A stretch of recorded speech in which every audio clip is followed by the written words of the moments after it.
और वहीं देश में चुनाव होना है और नतीजे आने के बाद ईवीएम पर सवाल उठ जाना एकदम जय वीरू की जोड़ी सा हो गया है। जैसे ये दोस्ती कभी ना टूटेगी और तमाम राज्यों में लगातार हार के बाद कांग्रेस ने इस बार लोकसभा चुनाव से पहले ही ईवीएम को लेकर सवाल करने शुरू कर दिए हैं।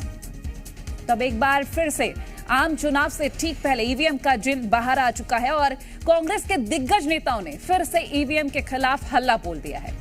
दिग्विजय सिंह ने बुधवार को प्रेस कॉन्फ्रेंस कर ईवीएम की खामियां गिनाई हैं। इसी मौके पर दिग्विजय सिंह ने कहा कि ईवीएम को लेकर खुद लाल कृष्ण आडवाणी अविश्वास जता चुके हैं। आपको ईवीएम से इतना ही प्रेम है मोदी जी, माननीय चुनाव आयोग, माननीय देश के प्रबुद्ध नागरिक, अगर ईवीएम से आपको इतना ही प्रेम है तो इसको रखिए।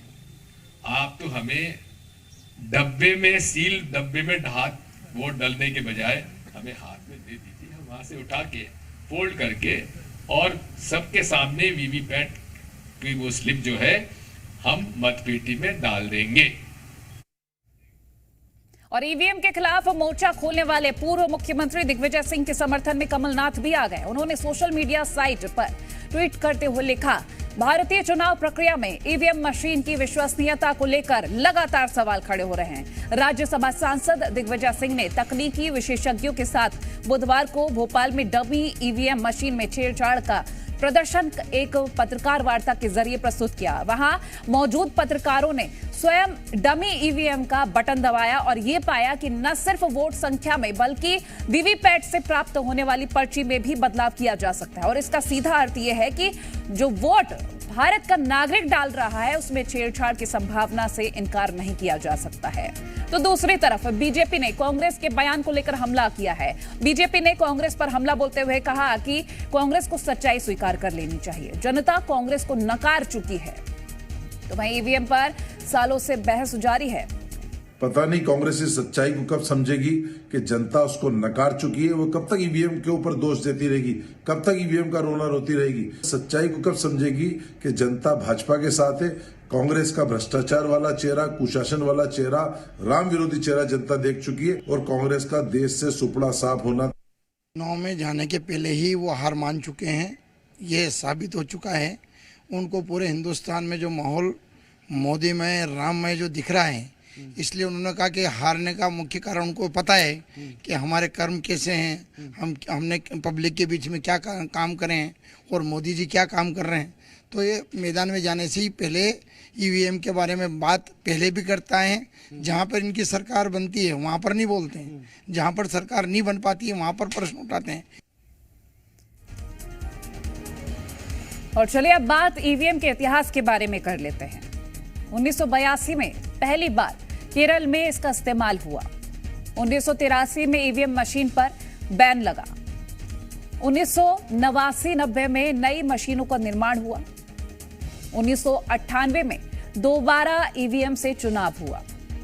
मध्य प्रदेश, राजस्थान, दिल्ली के विधानसभा चुनाव में इस्तेमाल हुआ।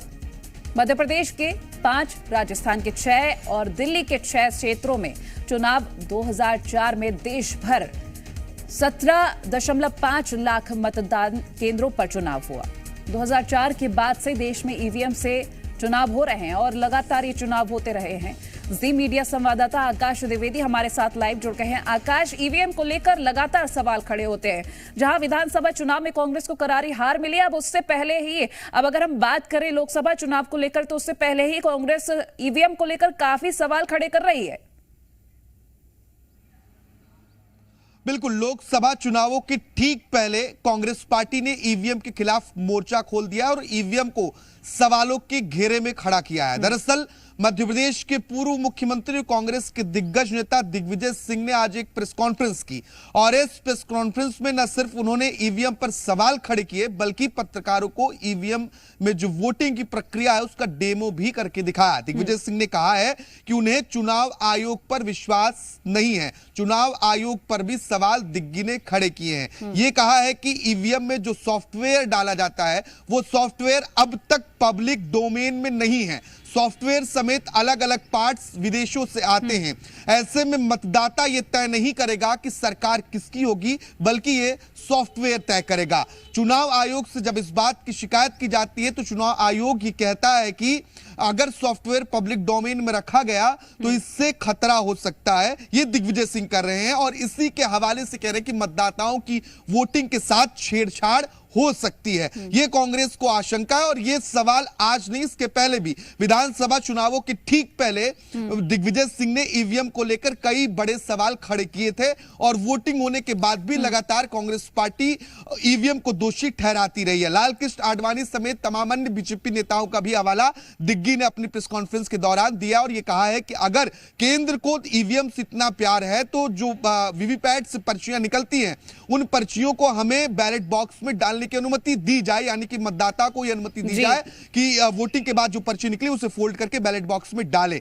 लेकिन बीजेपी अब यह कह रही है कि कांग्रेस को ईवीएम पर सवाल खड़े करने से आशय यह है कि कांग्रेस ने चुनाव में जाने से पहले ही अपनी हार स्वीकार कर चुकी है। और बीजेपी यह कह रही है कि जिन राज्यों में कांग्रेस पार्टी की सरकार है, जहां कांग्रेस के विधायक जीते, यहां कांग्रेस को जहां अधिक वोट मिले, क्या वहां ईवीएम में गड़बड़ियां नहीं थी? बीजेपी ये कह रही है कि जिस तरीके से देश में मोदी में और राम में माहौल है उससे कांग्रेस पार्टी घबराई हुई है। चुनाव नजदीक हैं और चुनाव से ठीक पहले ईवीएम का जुन्न मध्य प्रदेश में एक बार फिर से बाहर आया है, क्योंकि कांग्रेस पार्टी राष्ट्रीय स्तर पर ईवीएम पर सवाल खड़े कर रही है और इस बार आगे दिग्गी को किया गया है। बिल्कुल, बहुत शुक्रिया आकाश ये तमाम जानकारी हमसे साझा करने के लिए। देखिए, सवाल तो जायज है, जिन राज्यों में कांग्रेस जीती है वहां पर क्या ईवीएम मशीन में कोई गड़बड़ी नहीं थी? क्योंकि लगातार सवाल जब कांग्रेस खड़ी करती है तो बीजेपी भी यही कहती है जहां कांग्रेस जीती वहां पर क्या था।